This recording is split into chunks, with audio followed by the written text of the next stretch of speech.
The gunshot echoed across the valley just as Martha Zimmerman scattered the last handful of feed across the dirt, and she froze with her fingers still extended toward the brown hens that clucked around her boots in the pale dawn light of Valentine, Nebraska. It was the spring of 1882, and Martha had been sneaking onto the edge of Lucas Yates' property for 3 weeks now, feeding his chickens before the sun properly rose over the sandhills. She had her reasons, good ones she told herself, though she would not speak them aloud to anyone in town. The chickens needed tending, and Lucas Yates had been gone more often than not lately, riding out before dawn and returning well after dark with dust coating his shoulders and exhaustion carved into the lines around his eyes. Martha knew about exhaustion. She wore it in the threadbare cotton of her work dress, in the calluses on her palms, in the way she rose each morning at 4 to begin the day's endless tasks. At 23, she had been a widow for 2 years, ever since Benjamin Zimmerman took a fever that no amount of prayer or medicine could break.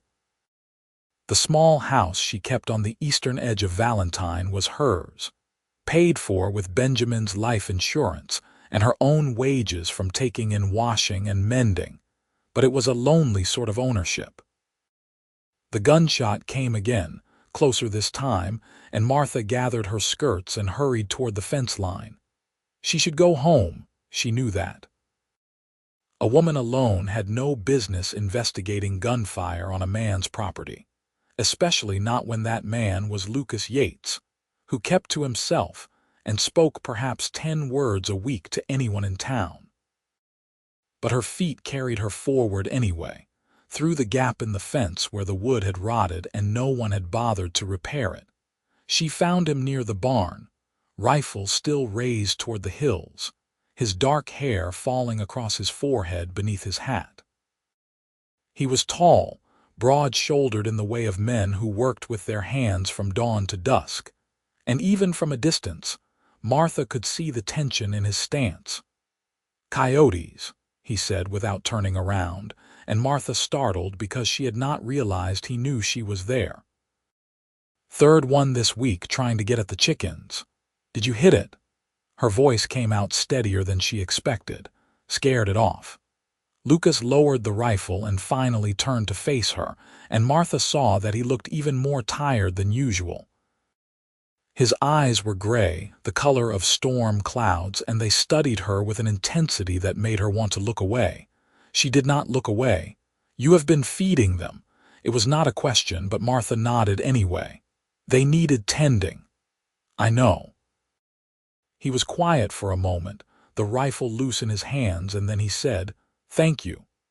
Martha had expected anger, or at least irritation at her trespassing. She had not expected gratitude, and it unsettled something in her chest. "It was nothing. I pass by on my way to the creek anyway." That was not entirely true.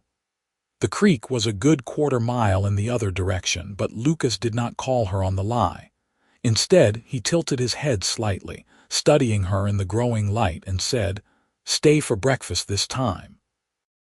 The words hung between them like something physical, solid and unexpected. Martha opened her mouth to refuse, to make some excuse about the washing she needed to hang or the bread she needed to bake, but what came out instead was, "All right." Lucas nodded once, as if the matter was settled, and turned toward the house. Martha followed, her heart beating faster than it should for such a simple thing as sharing a meal. The house was small, just 3 rooms from what she could see through the open door, but it was tidy in the way of a man who lived alone and took care of his things. The kitchen had a black iron stove, a scarred wooden table with 2 chairs, and shelves lined with tin cans and sacks of flour and cornmeal. "Coffee?" Lucas asked, already reaching for the pot. "Please." Martha stood awkwardly just inside the doorway, unsure whether to sit or remain standing, unsure what to do with her hands. She had not been alone with a man other than the shopkeepers and her late husband in more than 2 years, and she found herself intensely aware of the space Lucas took up. The way he moved with an easy competence as he built up the fire in the stove and set the coffee to boil. "Sit," he said, not unkindly, and Martha sat. She watched as he pulled out a cast iron skillet and began cracking eggs into it, 6 of them, and slicing thick pieces of bread from a loaf that looked only a day old. He moved quickly, efficiently, and Martha realized he must do this every morning, this routine of feeding himself before heading out to whatever work consumed his days. "Where do you go?" The question escaped before she could stop it, and she felt heat rise in her cheeks. "I am sorry." "That is none of my business." "The Rawlins Ranch," Lucas said, not seeming bothered by the question. He flipped the eggs with a practiced flick of his wrist. "Been helping them move cattle up to summer pasture. They lost 2 hands to the railroad last month and needed the extra help." "That is a long ride." The Rawlins Ranch was a good 10 miles north, maybe more. To ride there before dawn and back after dark meant Lucas was spending 14-15 hours in the saddle every day. "It is." He slid half the eggs onto a tin plate and set it in front of her, then added 3 slices of bread and a fork. The smell made Martha's mouth water. She had eaten already that morning, a small bowl of porridge, but the eggs looked perfect, the yolk still soft, and her stomach rumbled despite itself. Lucas poured coffee into 2 chipped mugs and sat down across from her with his own plate. For a moment, they ate in silence, and Martha tried not to watch him too obviously.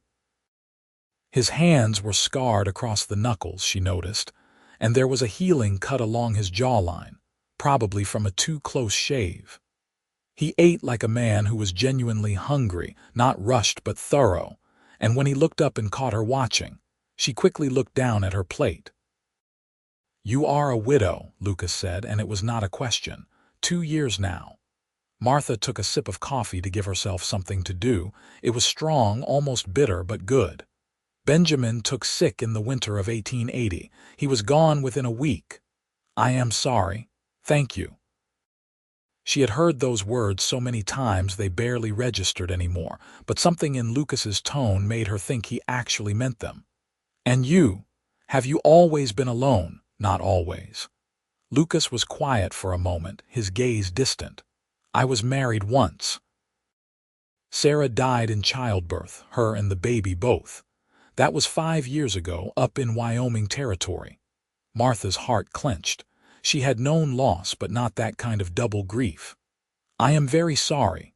Lucas nodded, acknowledging her words, and then changed the subject with deliberate firmness. "Why have you been feeding my chickens?" Martha considered lying, making up something about Christian charity or neighborly duty, but the gray eyes across from her seemed to demand honesty. "Because I know what it is like to try to manage everything alone." "Because the chickens did not deserve to suffer because you are working yourself to exhaustion. Because I wanted to help, and I did not think you would accept help if I offered it directly." Something shifted in Lucas's expression, a softening around the eyes. "You were probably right about that." "So are you angry?" "No." He drank his coffee, then added, grateful, "and maybe a little ashamed that I needed the help in the first place." "There is no shame in needing help," Martha said firmly. "There is only shame in letting pride prevent you from accepting it." Lucas almost smiled at that, just the barest quirk of his mouth, but it transformed his face entirely. He looked younger suddenly, less worn down by whatever burdens he carried. "My mother used to say something similar." "Your mother sounds like a wise woman." "She was." Past tense, Martha noted. "She and my father have been gone 10 years now. Influenza." They finished breakfast as the sun climbed higher, painting the kitchen in golden light. Martha helped wash the dishes despite Lucas's half-hearted protests, and it felt strange and comfortable all at once to stand beside him at the basin. her hands in the warm, soapy water while he dried each plate and fork and stacked them back on the shelf. The domesticity of it ached in a way she had not expected, a reminder of things she had lost and thought she would not want again. "I should go," Martha said when the last dish was dried. "I do have washing to do." Lucas walked her to the door, then hesitated with his hand on the frame. "Would you come again? Tomorrow morning?" Martha's breath caught. "To feed the chickens, to have breakfast." He was looking at her directly now, and there was something vulnerable in his expression, something that made her want to say yes even though she knew it was probably unwise. "If you want to." "I want to," Martha heard herself say, and was rewarded with that almost smile again. She thought about Lucas Yates all day as she scrubbed clothes against the washboard and hung them on the line to dry in the spring breeze. She thought about his scarred hands and his gray eyes, and the way he had thanked her for something as simple as feeding his chickens. She thought about the loneliness that had radiated from him, a loneliness that matched her own, and wondered if perhaps two lonely people might be less lonely together. The next morning, she arrived at Lucas's property just as dawn was breaking, the feed bag over her shoulder as usual. The chickens came running when they saw her, clucking and flapping in their eagerness, and Martha scattered the grain with practiced efficiency. She had just finished when the front door opened and Lucas emerged, already dressed for the day in worn denim and a dark shirt. "Good morning," he called, and Martha felt an unreasonable surge of pleasure at the greeting. Good morning. Breakfast became their routine. Every morning for the next 2 weeks, Martha fed the chickens and then went inside for eggs and coffee and conversation. She learned that Lucas had grown up in Missouri, that he had followed the railroad west after his parents died, that he had ended up in Nebraska by accident more than design. She learned that he was 27, that he read poetry when he had the time though he would never admit it to anyone in town, that he had a deep and abiding hatred of rattlesnakes after one spooked his horse and left him with a broken arm 3 years back. Lucas learned that Martha had been born in Ohio, that she had married Benjamin when she was 19, and moved to Nebraska full of optimism about their future together. He learned that she loved thunderstorms, that she could sew almost anything, that she missed having someone to talk to more than she missed almost anything else about being married. They did not speak of feelings, not directly, but Martha felt them growing anyway, unfurling like the spring grass across the sandhills. She found herself thinking of excuses to stay longer each morning, and she noticed that Lucas began to linger over his coffee, to ask just one more question, to walk her to the fence line when she finally had to leave.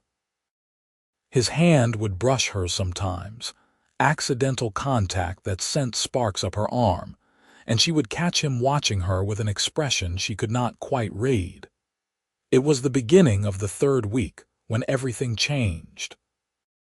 Martha arrived at the usual time, but when she approached the chicken coop, she found it torn open, the wire pulled back and the gate hanging crooked on its hinges. 4 chickens lay dead in the dirt, their bodies torn and bloodied, and the rest were nowhere to be seen. "No," Martha whispered, dropping the feed bag and pressing her hand to her mouth. She heard running footsteps and turned to see Lucas coming at a sprint from the barn, rifle in hand. "God damn it," he swore, taking in the carnage. "That coyote came back. When did this happen?" "Must have been an hour ago, maybe less. I heard something, but by the time I got out here it was gone." He kicked at the dirt in frustration, then started gathering up the dead birds. "I should have reinforced this fence weeks ago. I knew it was weak." Martha bent down to help him, ignoring the blood that stained her hands. Together, they carried the bodies away from the coop, and Lucas buried them, while Martha tried to coax the surviving chickens out from where they had scattered in terror. She found 3 hiding in the tall grass beyond the barn, two more huddled beneath the porch, and one sitting in a low tree branch looking thoroughly offended by the entire situation. By the time they got all the surviving birds secured in the barn where they would be safe, both Martha and Lucas were covered in dirt and feathers, and the sun was well up. Lucas looked at his chickens, at Martha's stained skirt and disheveled hair, and shook his head. "I am not going to the Rollins place today," he said. "I need to fix this fence properly before that coyote comes back tonight." "I can help," Martha offered immediately. Lucas started to shake his head, then stopped. "You do not have to do that, I know, but I want to help." She met his eyes steadily. "Unless you would rather I did not." "I would be grateful for the help," Lucas admitted, "but your washing can wait one day." It would mean working late into the night to catch up, but Martha found she did not care. She wanted to stay, to spend the day working beside Lucas, to feel useful in a way that went beyond scrubbing other people's clothes. They worked through the morning and into the afternoon, pulling down the old fence and replacing it with new wire that Lucas brought up from the barn. He showed Martha how to stretch the wire tight and secure it to the posts, and she learned quickly, her hands nimble despite the occasional prick from the sharp ends. They barely spoke, focused on the work, but there was a companionability to the silence that felt more intimate than any conversation. Lucas had stripped down to his undershirt as the day grew warm, and Martha tried not to watch the play of muscles across his shoulders and arms as he hammered posts into the ground. She failed, stealing glances when she thought he was not looking, and caught him doing the same more than once. The awareness between them had been building for weeks, but today it felt different, charged with possibility. They stopped at noon for water and cold biscuits left over from Lucas's breakfast, sitting in the shade of the barn while their muscles recovered. Martha's hands ached and there was a blister forming on her thumb, but she felt satisfied in a way she had not felt in a long time. "You are good at this," Lucas said, nodding toward the fence. "I had to learn to do a lot of things after Benjamin died." Martha flexed her fingers, watching the way they moved. "Being alone means being capable. You would not have to be alone." The words were quiet, almost lost in the breeze, and when Martha looked up, Lucas was staring out at the hills, his jaw tight. "You could remarry." "There are plenty of men in Valentine who would." "I do not want plenty of men," Martha interrupted, her heart hammering. "I do not want just anyone." Lucas turned to look at her, then really look at her, and the intensity in his eyes stole her breath. "What do you want, Martha?" She knew what he was asking, knew that her answer would change things irrevocably between them. She could deflect, make a joke, pretend she did not understand.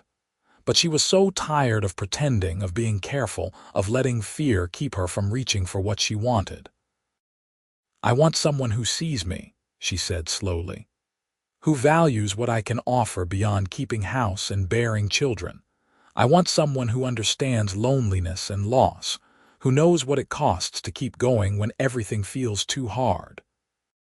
I want conversation and companionship," and she faltered, courage wavering. "And what?" Lucas had shifted closer, near enough that she could see the darker ring around his gray irises, could count the faint freckles across his nose. "And this," Martha whispered, and closed the distance between them. The kiss was tentative at first, a gentle press of lips, but then Lucas made a low sound in his throat and pulled her closer, and it deepened into something that made Martha's toes curl in her boots. His hand came up to cup her face, calloused palm rough against her cheek, and she gripped his shoulders to steady herself because the world had tilted sideways, and she needed something solid to hold on to. When they finally broke apart, both breathing hard, Lucas rested his forehead against hers and said, "I have wanted to do that for 2 weeks." "Only 2 weeks," Martha managed to tease, her voice shaky. "I have wanted it for longer." Lucas laughed, a real laugh that she had never heard from him before, and kissed her again. They stayed there in the shade of the barn for longer than they should have, kissing and touching and murmuring things that felt too new and precious to be said in full daylight. Eventually, they returned to work on the fence, but everything felt different now, charged with a joy that made even the difficult task feel easy. They finished as the sun was setting, stepping back to admire the new fence that surrounded the chicken coop. It was solid, secure, strong enough to keep out any coyote that might come prowling. Lucas tested each section one more time, making sure everything was tight, and then nodded in satisfaction. "That should hold," he said. "It will hold," Martha agreed. She was exhausted, her muscles trembling with fatigue, but she had never felt better. Lucas walked her home that evening, leading his horse because he insisted Martha should ride after the day's work. She protested, but he was stubborn, and eventually she gave in and let him help her into the saddle. They walked through the twilight, Lucas's hand resting on her knee as he guided the horse, and Martha felt something settle in her chest, some knot of tension she had been carrying for 2 years finally beginning to loosen. "I am not good at this," Lucas said as they approached her small house. "Courting, I mean. I was terrible at it even when I was young, and I am out of practice now." "I think you are doing fine," Martha said softly. "I do not have much to offer. The house needs work, the land is barely profitable. I am gone most days working for other people, Lucas." Martha waited until he looked up at her. "I do not need much. I just need someone who will be honest with me, who will let me be honest with them. Can you do that?" "Yes." No hesitation, no doubt. "Yes, I can do that." "Then that is enough." He helped her down from the horse, and they stood for a moment in the growing darkness, neither wanting to part. Finally, Lucas ducked his head and kissed her once more, soft and sweet, and then stepped back. "Breakfast tomorrow?" he asked. "Breakfast tomorrow," Martha confirmed, and went inside with a smile on her face that did not fade even when she saw the mountain of washing that still needed doing. The next morning, Martha arrived to find Lucas already cooking, and when she came through the door, he turned and kissed her in greeting as if they had been doing this for years, instead of just beginning. They ate together, and afterward Lucas said, "I sent word to the Rawlins ranch that I would not be coming back." Martha's fork paused halfway to her mouth. "You what?" "I quit." He said it calmly, matter of fact. "I have enough saved to get through the summer if I am careful, and I need to focus on my own land for a while. The chickens are not the only thing I have been neglecting." "Lucas, you did not have to do that for me. I did not do it for you, I did it for myself." He reached across the table and took her hand. "But I will not pretend you were not part of the decision. I want time, Martha. Time to court you properly. Time to fix up this place so it is somewhere I could ask a woman to live. Time to figure out if what I am feeling is real or just loneliness talking." "And what are you feeling?" Martha asked, her heart in her throat. "Like I might be falling in love with you," Lucas said quietly. "Like I have been falling since the first morning I saw you feeding my chickens and pretending you had just been passing by." Martha squeezed his hand, emotion welling up so strong it brought tears to her eyes. "I think I might be falling in love with you too." They spent that day and the next, and the one after that together, falling into a new routine. Martha would come at dawn and they would have breakfast, and then she would go home to do her washing while Lucas worked on repairing his barn and reinforcing the fences and planting the vegetables he had neglected in the early spring. They had dinner together most evenings, taking turns cooking in each other's kitchens, and they talked about everything and nothing until the stars came out. The people of Valentine noticed, of course. It was a small town, barely 200 souls, and the sight of Lucas Yates walking Martha Zimmerman home from church on Sunday or sitting together at the general store caused a flutter of gossip. Most of it was benign, people happy to see two lonely people finding comfort in each other. But there were a few sour voices that muttered about unseemly haste and the proper mourning period for widows. Martha heard the gossip from Mrs. Patterson at the dry goods store, who seemed to take great pleasure in reporting every detail. "I told them you were a respectable woman," Mrs. Patterson said, her eyes gleaming with malicious curiosity. "But you know how people talk. A widow should be more careful about her reputation." "Thank you for your concern," Martha said coolly, taking her purchases and leaving before she said something she would regret. But the encounter left her rattled, and that evening when Lucas noticed her distraction, she told him what had been said. "You care what they think?" he asked. Martha considered.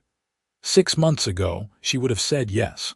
She would have been horrified at the thought of being the subject of town gossip, would have pulled back from anything that might seem improper. But now, with Lucas's hand warm in hers and the future stretching out bright with possibility, she found that the opinions of people like Mrs. Patterson mattered very little. "No," she said firmly. "I do not care." Lucas smiled and kissed her temple. "Good, neither do I."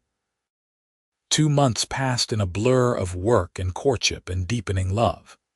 Lucas fixed up his house room by room, and Martha helped him paint and hang new curtains and make the space feel less like a lonely bachelor's quarters and more like a home. Her washing business continued, though she found herself taking on fewer clients, spending more time at Lucas's property than her own.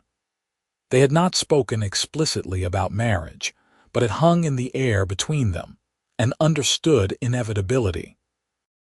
It was a hot morning in late July when Lucas finally asked. They were sitting on his porch watching the sunrise, drinking coffee in companionable silence, when he set down his cup and turned to her. "Martha, I know we have not been courting for very long," he began, and she felt her heart start to race. "And I know I am not the best prospect. I do not have much money saved, and this place needs more work than I can probably finish in a lifetime, and I am not always good with words when it matters." "Lucas," Martha interrupted gently. "Are you trying to propose to me?" "Yes." He looked almost embarrassed. "I am making a mess of it." "You are doing fine." She took his hand, lacing their fingers together. "Ask me." Lucas took a breath, then met her eyes with that steady gray gaze she had come to love. "Will you marry me, Martha? Will you take a chance on a broken-down cowboy with more dreams than money and make a life with me here?" "Yes," Martha said without hesitation. "Yes, absolutely yes." The kiss that followed was interrupted by Lucas standing and pulling her up into a spinning embrace that made her laugh and cling to his shoulders. When he finally set her down, both of them were grinning like fools, and Martha felt lighter than she had in years. They were married in September, in a simple ceremony at the small church in Valentine with half the town in attendance. Martha wore a dress she had sewn herself from pale blue cotton, and Lucas wore his best shirt and looked so nervous that Martha almost laughed when she met him at the altar. The reverend kept the ceremony short, and when he pronounced them husband and wife, Lucas kissed her with such tenderness that Martha heard more than one woman in the congregation sigh. The townspeople gave them gifts despite the short engagement, quilts and preserves and a beautiful set of dishes that made Martha tear up because it had been years since anyone had given her something just because they wanted her to be happy. Even Mrs. Patterson gave them a grudging congratulations, though she could not resist adding that she hoped Martha knew what she was getting into. "I do," Martha said, looking across the room to where Lucas was talking with the owner of the general store. "I know exactly what I am getting into." Their wedding night was spent in Lucas's house, which was now Martha's house too, and it felt right in a way her first marriage never quite had. She and Benjamin had cared for each other, but they had been so young, barely more than children playing at being adults. This was different. She and Lucas came to each other as equals, scarred by loss but choosing joy anyway, and when they lay together in the darkness afterward, Martha felt truly at peace for the first time since Benjamin had died. "I love you," Lucas murmured against her hair, his arm tight around her waist. "I love you too," Martha whispered back, and knew it was true all the way down to her bones. They settled into married life with surprising ease. Martha moved her belongings from her small house on the edge of town, and Lucas helped her sell it to a young couple just arrived from Illinois. The money went into their savings, a cushion against hard times that gave them both peace of mind. Martha kept some of her washing clients but scaled back significantly, spending her days instead helping Lucas improve the property and expand the chicken flock and plant a kitchen garden that flourished under her care. Lucas took occasional work when it was offered, helping neighbors with harvests or fence repairs, or any of the 100 tasks that required extra hands, but he never again disappeared for weeks at a time. He was home for dinner every evening, home to help Martha with the heavier chores, home to sit on the porch as the sun set and talk about their days and their plans for the future. The future arrived sooner than either of them expected. In December, as the first snows began to fall across the Nebraska sandhills, Martha realized she had missed her monthly courses twice in a row. She told Lucas over breakfast on a cold morning and watched his face transform from confusion to understanding to pure joy. "Are you certain?" he asked, coming around the table to kneel beside her chair. "Fairly certain." Martha placed her hand over her belly, which was still flat but would not be for much longer. "I will see the doctor to be sure, but yes, I think so." Lucas rested his forehead against her knees, his shoulders shaking, and for a moment Martha thought he was crying. Then she realized he was laughing, a sound of such complete happiness that it made her eyes sting with tears. "I thought I would never have this," he said when he could speak. "After Sarah, I thought this part of my life was over." "So did I," Martha admitted, threading her fingers through his dark hair. "But here we are." The doctor confirmed it a week later and said the baby would likely arrive in late June or early July. Martha felt a flutter of nerves at that, remembering that Sarah had died in childbirth, wondering if Lucas was thinking the same thing. But when she looked at him, his face was open and excited, no shadows of fear darkening his expression. "We will be careful," he promised when they were alone. "You will see the doctor regularly, and I will make sure you do not overwork yourself and everything will be fine." "You cannot promise that," Martha said gently. "No." Lucas took her hand, his grip firm. "But I can promise that I will be here no matter what. That I will take care of you and our child with everything I have." "That is enough," Martha said, and meant it. The winter passed slowly, as winters in Nebraska always did. Martha's belly grew round beneath her dresses, and she had to let out the seams twice before giving up and sewing entirely new clothes to accommodate her changing shape. Lucas fussed over her constantly, insisting she not lift anything heavy or go out in the coldest weather or do any of the 100 things she had always done without thinking. It was annoying and endearing in equal measure, and Martha alternated between snapping at him to stop hovering and feeling grateful that someone cared enough to worry. The baby was active, kicking and rolling in a way that made Martha press her hands to her belly in wonder.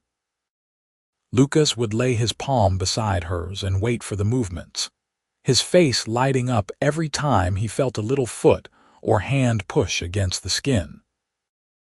They talked about names, arguing good-naturedly about whether a boy should be named after Lucas's father or Benjamin, whether a girl should be Sarah or something entirely new. They never quite decided, agreeing to wait until they saw the baby to choose. Spring arrived in fits and starts, warm days followed by late snows, and by May, Martha was counting down the weeks until the baby would arrive. She felt huge and ungainly, her back aching and her ankles swollen, but there was also a sense of anticipation that made everything bearable. Lucas finished converting the small third room of the house into a nursery, building a cradle with his own hands and sanding it smooth so there would be no rough edges to harm tender skin. "It is beautiful," Martha said when he showed her, running her fingers over the warm wood. "You are very talented." "I just want everything to be perfect," Lucas said, and she heard the worry beneath his words. "It will be perfect because it is ours," Martha told him. "All of it. The cradle, the baby, this life we are building, it does not have to be flawless to be perfect." Lucas pulled her close as her belly would allow, and held her for a long moment. "How did I get so lucky?" he murmured. "I ask myself the same thing," Martha said, and kissed him. The baby came on a sweltering afternoon in late June, 3 weeks earlier than the doctor had predicted. Martha's water broke while she was hanging laundry, a sudden gush that soaked her skirt and left her standing frozen for a moment before the first contraction hit. Lucas was in the barn and came running when she called, his face going white when he saw her clutching the clothesline post. "It is time," Martha managed between gritted teeth. "You need to get the doctor." Lucas rode into town at a gallop and returned 20 minutes later with Dr. Hendricks, a gruff older man who had delivered half the babies in Valentine. He examined Martha, declared that everything looked normal and settled in to wait. Labor, he informed them both, could take hours, especially with a first child. He was right. The contractions came and went in waves, growing stronger and closer together as the afternoon bled into evening. Martha walked when she could, leaning on Lucas during the worst of the pains, and tried to remember to breathe the way Dr. Hendricks instructed. Lucas stayed with her the entire time, despite the doctor's suggestion that he might be more comfortable waiting outside. He held her hand and brought her water and murmured encouragement when the pain became almost unbearable. "I cannot do this," Martha gasped at one point, tears streaming down her face. "Lucas, I cannot, you can," he said firmly, pressing a cool cloth to her forehead. "You are the strongest person I know. You can do this." The baby arrived just after midnight, sliding into the world with a cry that sounded outraged at the sudden change in circumstances. "Doctor." Hendricks cleaned the infant quickly and wrapped it in a blanket, then placed the bundle in Martha's arms with a tired smile. "Congratulations," he said. "You have a healthy son." Martha looked down at the tiny red face, the miniature hands waving in the air, and felt her heart expand so much it hurt. "A son," she repeated, awed. "Lucas, we have a son." Lucas was crying openly, tears tracking down his face as he stared at the baby. "He is perfect," he whispered. "Martha, he is perfect." They named him Thomas Benjamin Yates, after Lucas's father and Martha's late husband, and he was indeed perfect despite being small and wrinkled and prone to waking every 2 hours demanding to be fed. Martha was exhausted in a way she had never experienced before, but it was a good exhaustion, the kind that came from doing something that mattered.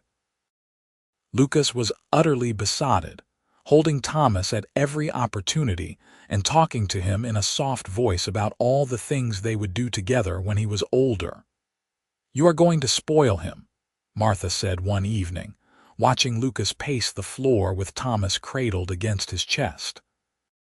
"Absolutely," Lucas agreed without shame. "He deserves to be spoiled." Thomas grew quickly, as babies did, filling out and losing the wrinkled newborn look and developing a personality that was unmistakably his own. He was curious, always watching everything with wide gray eyes that matched his father's, and he rarely cried unless he was hungry or tired. Lucas brought him out to see the chickens when he was a month old, and Thomas stared at the birds with such intense fascination that both his parents laughed. "He likes them," Lucas said, delighted. "Of course he does," Martha replied. "Chickens brought us together. It is only fitting that he should like them too." The first year of Thomas's life passed in a blur. Martha learned how to function on minimal sleep, how to interpret every different cry and coo, how to bathe a wiggling infant and change diapers with one hand while doing 6 other things with the other. Lucas helped with everything, never complaining about the late-night wake-ups or the endless laundry, or the way their entire life now revolved around a tiny human who could not even speak yet. They were happy in a way Martha had not imagined possible when she had first started sneaking onto Lucas's property to feed his chickens. She would think about that sometimes, about how a simple act of kindness had led to all of this. A husband who loved her, a son who was healthy and thriving, a home that felt full of life instead of echoing with loneliness. It seemed impossible, improbable, like something from a storybook rather than real life. But it was real. It was all gloriously, messily, perfectly real. Thomas took his first steps at 11 months old, stumbling from Lucas's arms into Martha's while both parents cheered like he had accomplished something miraculous. He began talking shortly after, a steady stream of mama and papa and chickie that made them both laugh. Lucas taught him to feed the chickens as soon as he was steady enough on his feet, and Thomas took to the task with serious concentration, scattering the grain with the same focused expression his father wore when he was working. "He is going to be a rancher," Lucas said proudly one morning, watching Thomas toddle around the yard after the hens. "He is going to be whatever he wants to be," Martha corrected, but she was smiling when Thomas was 2. Martha discovered she was pregnant again. This time the news was less of a shock and more of a pleased inevitability. She told Lucas while they were washing dishes after dinner, and he immediately picked her up and spun her around despite her laughing protests that she was covered in soap suds. "Another baby," he said, setting her down and pressing his hand to her still flat belly. "Thomas is going to be a big brother. Are you happy?" Martha asked, studying his face. "I am so happy I can barely stand it," Lucas said honestly. "I have everything I ever wanted, and now we are getting more. How did I get this fortunate? The second pregnancy was easier than the first in some ways, harder in others." Martha knew what to expect now, which made the physical discomforts less frightening, but chasing after an energetic toddler while heavily pregnant proved challenging. Lucas tried to help, taking over more of the household tasks and playing with Thomas for hours to give Martha time to rest, but there were only so many hours in the day. Their daughter arrived in April of 1886, on a mild spring afternoon with clouds building on the horizon. The labor was faster this time, only 6 hours from first contraction to final push, and when Dr. Hendricks placed the baby in Martha's arms, she immediately started looking around with alert dark eyes that were all her own. "She is beautiful," Lucas breathed, stroking one finger down the baby's soft cheek. "What should we name her?" They had discussed names but never settled on one.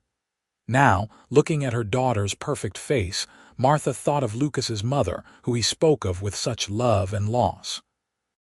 "Catherine," she said. "For your mother, Catherine Rose." Lucas's eyes went bright with emotion. "Catherine Rose Yates," he repeated. "It is perfect." Thomas was fascinated by his baby sister, wanting to touch her constantly and bring her his favorite toys. He was gentle in the way only small children could be, patting her head with chubby hands and announcing to anyone who would listen that this was my baby. Lucas and Martha watched their children together with a sense of wonder that never quite faded. marveling at how their family had grown from two lonely people into something so much larger. Catherine was different from Thomas in temperament, more demanding and less patient. She had strong lungs and used them frequently, especially in the middle of the night. Martha walked the floor with her for hours sometimes, bouncing and shushing and wondering if she would ever sleep again. Lucas took his share of the late-night shifts without complaint, and sometimes Martha would wake to find his side of the bed empty and hear his deep voice from the nursery, singing old songs his mother had taught him. Life settled into a new rhythm, busier and louder than before, but no less sweet. The property flourished under Lucas's care, the chicken flock expanding until they were selling eggs to half of Valentine and beyond. Lucas added a few milk cows and a pair of pigs, and began talking about perhaps getting some horses to breed and sell. Martha managed the household and the children, and kept a small vegetable garden that produced more than they could eat, selling the surplus at the town market every Saturday. Money was never plentiful, but it was steady, and they had enough for the necessities and a few small luxuries. Lucas bought Martha a bolt of fine fabric for her birthday one year, and she made herself a dress that was prettier than anything she had owned since her first marriage. Martha saved up and bought Lucas a new saddle when his old one finally wore through, and the look on his face when she presented it made the sacrifice of setting aside money each month worth it. Thomas started school when he was 5, walking into town each morning with his lunch pail and slate, and coming home full of stories about what he had learned. Catherine, at 3, was a whirlwind of energy and opinions, helping Martha with the chickens and the garden and anything else she could get her hands into. She adored her older brother and followed him everywhere when he was home, much to Thomas's alternating delight and annoyance. The years passed, marked by birthdays and holidays and the changing seasons. Thomas grew tall and serious, more like his father every day, while Catherine remained small and fierce, afraid of nothing. Lucas's hair started to show gray at the temples, and Martha found lines around her eyes that had not been there before, but they wore their age comfortably, earned through hard work and joy in equal measure. When Thomas was 7 and Catherine was 5, Martha realized with some surprise that she was pregnant again. She was 32 now, and had assumed they were done having children, but apparently their bodies had other ideas. Lucas was thrilled, though Martha could see the worry in his eyes that he tried to hide. She was older now, and the risks were higher, but Dr. Hendricks examined her and declared her healthy and said there was no reason to expect complications. The pregnancy was harder this time, her body protesting the demands in ways it had not before. She was more tired, more achy, and by the 7th month, she could barely walk without her back screaming in protest. Lucas fussed over her constantly, and even Thomas and Catherine seemed to understand that Mama needed extra care, helping with chores without being asked and being gentler than usual. The baby arrived in February of 1889, on one of the coldest nights of the year. Lucas had to break through a crust of ice on the water barrel to get water to boil, and Dr. Hendricks nearly did not make it because his horse slipped on the frozen road. But he arrived in time, and after a long, difficult labor that left Martha completely exhausted, they had another son. "William Lucas Yates," Martha said when she had caught her breath enough to speak. "After your brother." Lucas had lost his older brother to the war before Martha had met him, and she knew he still grieved. Now he looked at the baby with tears running freely down his face and nodded. William Lucas. He would have liked that. Thomas and Catherine were both enchanted with their baby brother, though Thomas was old enough now to be helpful in ways he had not been when Catherine was born. He would hold William carefully while Martha prepared dinner, and he learned to change diapers and warm bottles and all the other small tasks that came with a new baby. Catherine appointed herself William's protector, glaring at anyone who got too close and insisting that she be the one to help choose his clothes each morning. Martha recovered slowly from William's birth, more slowly than she had with the other two. There were some complications, some bleeding that worried Dr. Hendricks enough that he told her firmly she should not have any more children. Martha agreed without argument. She was exhausted down to her bones, and while she loved William desperately, she knew her body could not handle another pregnancy. Lucas took the news with visible relief, admitting he had been terrified throughout the entire labor that he would lose her. "I cannot do this without you," he said, holding her hand while William slept in the cradle beside their bed. "I know that is selfish, but I cannot." "It is not selfish," Martha assured him, "and you are not going to lose me. I plan to be around for a very long time." She kept that promise.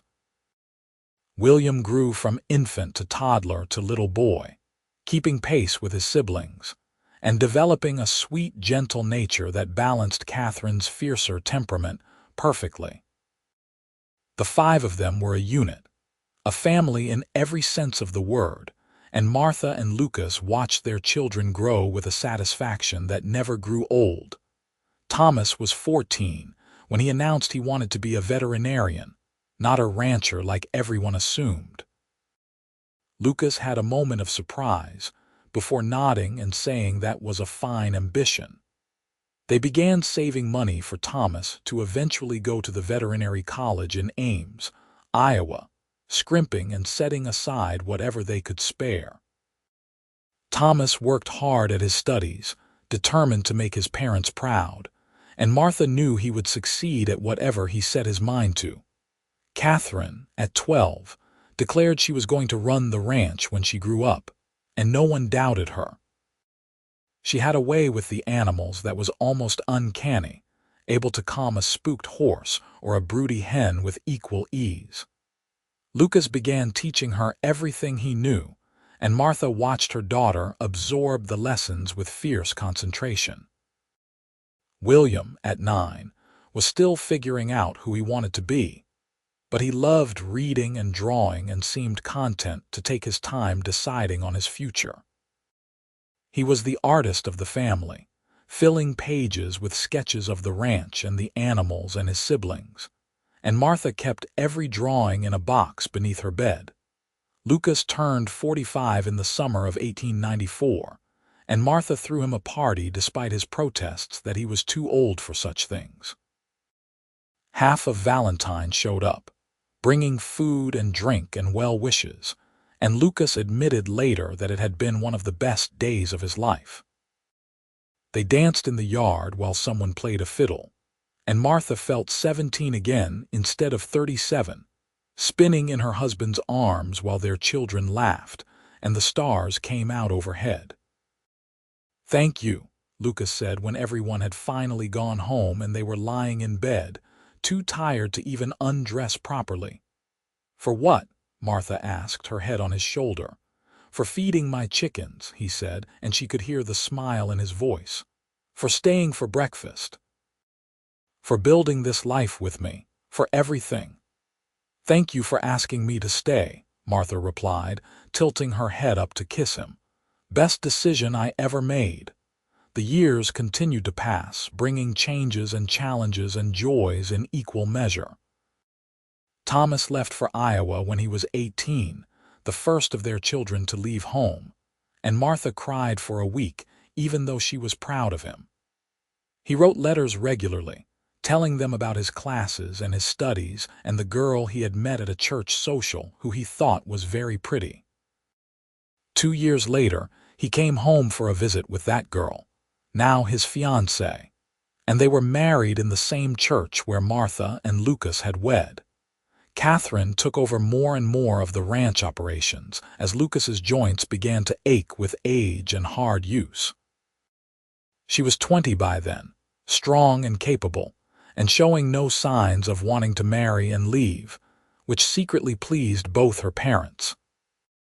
William was 17 and had decided he wanted to be a teacher, spending his free time helping at the town school and proving to have a gift for explaining things in ways that made sense to students who struggled.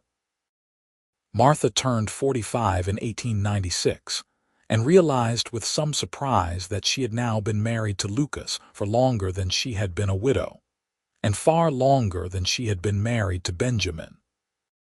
Benjamin felt like a lifetime ago, a sweet boy she had loved in the uncomplicated way of the very young. Lucas was different.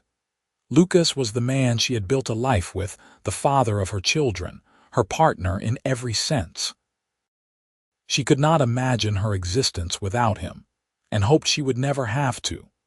Lucas's hair was fully gray now, and his face was weathered from decades of working outdoors. But to Martha, he was as handsome as he had been the first morning she stayed for breakfast.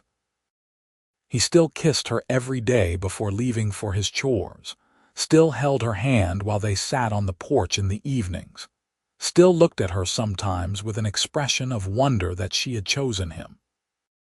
In 1898, Thomas and his wife gave them their first grandchild, a daughter they named Martha Rose. Martha cried when she heard, overwhelmed by the honor and by the sudden realization that she was now a grandmother. Lucas laughed at her tears and then cried himself when they made the trip to Iowa to meet the baby, holding his granddaughter with the same careful wonder he had held his own children. Life settled into the gentle rhythm of later years. The ranch ran smoothly under Catherine's management, with Lucas providing advice but letting her make the decisions. William finished his education and took a position teaching at the school in Valentine, moving into his own small house in town, but coming home for dinner twice a week. Thomas had his veterinary practice and his growing family, visiting when he could and sending long letters when he could not. Martha and Lucas were in their 50s now, neither young nor truly old, settled into the comfortable familiarity of a long marriage. They still fed the chickens together most mornings, a tradition that had outlasted everything else. The original birds were long dead, replaced by their daughters and granddaughters, but the ritual remained the same. Martha would scatter the grain while Lucas checked the fence and the coop, and then they would go inside for breakfast and coffee and conversation that had never gotten old. Sometimes Martha thought about the woman she had been at 23, lonely and grieving and convinced she would spend the rest of her life alone. She thought about the morning she had first started sneaking onto Lucas's property, nervous about being caught but unable to resist the urge to help. She thought about how one small act had changed everything, had led to this life she now lived, full of love and family and purpose. "What are you thinking about?" Lucas asked one morning, catching her smiling to herself as she watched the chickens. "About how lucky I am," Martha said honestly. "About how everything I have came from feeding these chickens." Lucas pulled her close, wrapping his arms around her waist from behind, and rested his chin on her shoulder. "I think it came from you being brave enough to reach out to a grumpy cowboy who did not know he needed help." "You were not that grumpy." "I was very grumpy. I am still grumpy sometimes." "True," Martha agreed, laughing, "but I love you anyway." "And I love you," Lucas said, turning her in his arms to kiss her properly. "Every single day."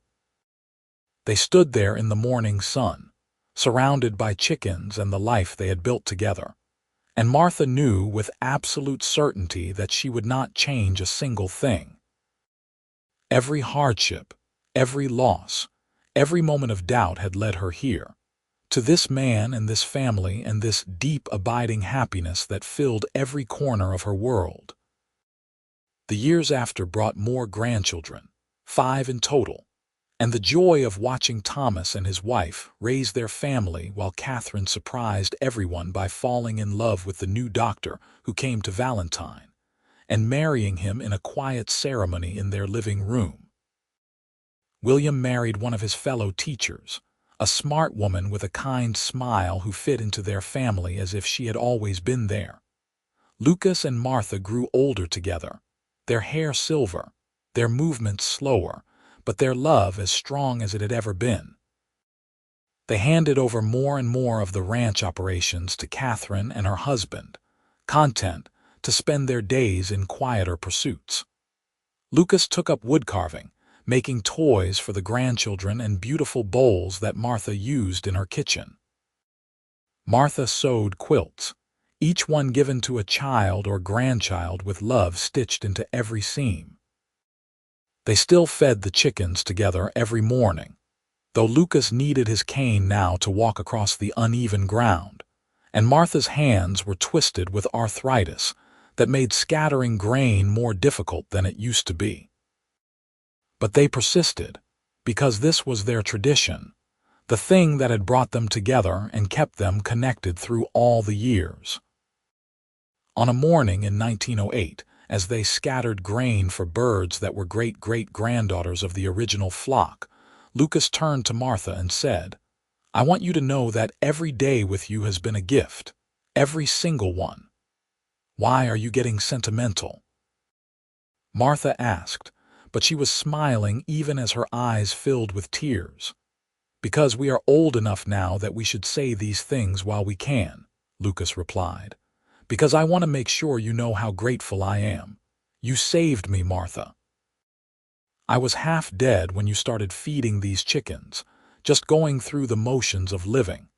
And then you stayed for breakfast, and everything changed."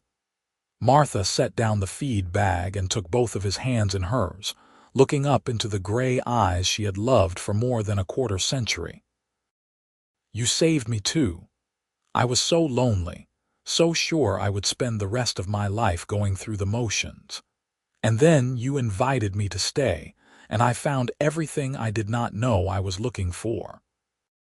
They held each other there among the chickens, two old people who had lived full, rich lives and still marveled at their good fortune.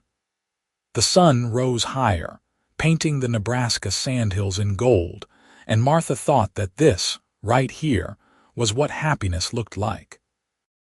Not grand gestures or dramatic moments, but simple mornings spent with the person you loved, doing ordinary things that felt extraordinary because you were doing them together. Lucas lived to be 72, passing peacefully in his sleep on a cool autumn night with Martha beside him. She grieved him deeply, as she had always known she would, but she did not fall apart. She was surrounded by children and grandchildren who loved her, and she had decades of beautiful memories to sustain her. She kept feeding the chickens every morning, because it helped her feel close to Lucas, and she told stories about him to anyone who would listen so that the grandchildren who were too young to remember him would still know what kind of man their grandfather had been. Martha lived another 8 years, remaining sharp and engaged until the very end. She died at 80, surrounded by 3 generations of her family, and her last words were, "Tell Lucas I am coming." They buried her next to Lucas in the small cemetery outside Valentine, beneath a headstone that read, "Martha Yates, beloved wife, mother, grandmother. She fed the chickens."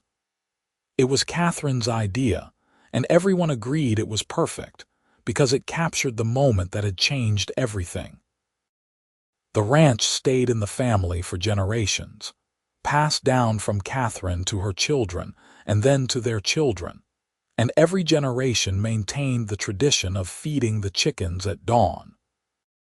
They all knew the story of how their family began, how a lonely widow and a grieving cowboy had found each other through a simple act of kindness, and how that kindness had blossomed into a love that lasted a lifetime and beyond. The original fence Lucas built was long gone, replaced many times over, but someone always made sure there were chickens on the property, kept a portion of the yard just for them as a living memorial to Martha and Lucas. And sometimes, on quiet mornings when the mist rose from the sandhills and the sun painted the sky pink and gold, People swore they could see two figures near the coop, an old man with silver hair and a cane, and a woman scattering grain with gnarled, gentle hands, together even in death as they had been in life. The story of Martha and Lucas became a legend in Valentine, told and retold until it took on the quality of myth. But those who had known them, who had seen the way they looked at each other even after decades of marriage, who had witnessed the family they built and the love that permeated every interaction, knew that no myth could capture the reality of what they had shared. It was a love built on small dailies, on chickens and breakfast and choosing each other every morning. It was a love that survived loss and hardship and the inevitable challenges that came with building a life together. It was a love that created ripples that spread through generations, influencing how their children and grandchildren and great-grandchildren understood what partnership could look like. And it all started with a simple act of feeding chickens, with a cowboy noticing a woman's kindness and inviting her to stay, with two lonely people brave enough to reach for connection when it would have been easier to stay isolated and safe. They had chosen courage over fear, and that choice had made all the difference, not just for them but for everyone who came after, everyone who benefited from the family they built and the love they nurtured, and the example they set of what it meant to truly build a life with another person. In the end, theirs was a story about second chances and finding love when you least expected it, about the transformative power of small kindnesses and the strength that comes from choosing to be vulnerable. It was a story about chickens and breakfast and two people who saw each other clearly and decided that what they saw was worth fighting for, worth building on, worth dedicating the rest of their lives to nurturing and protecting and growing. And every morning in Valentine, when the chickens were fed and the sun rose over the sandhills, that love lived on, as vital and real as it had been on that first dawn when Martha stayed for breakfast, and everything changed.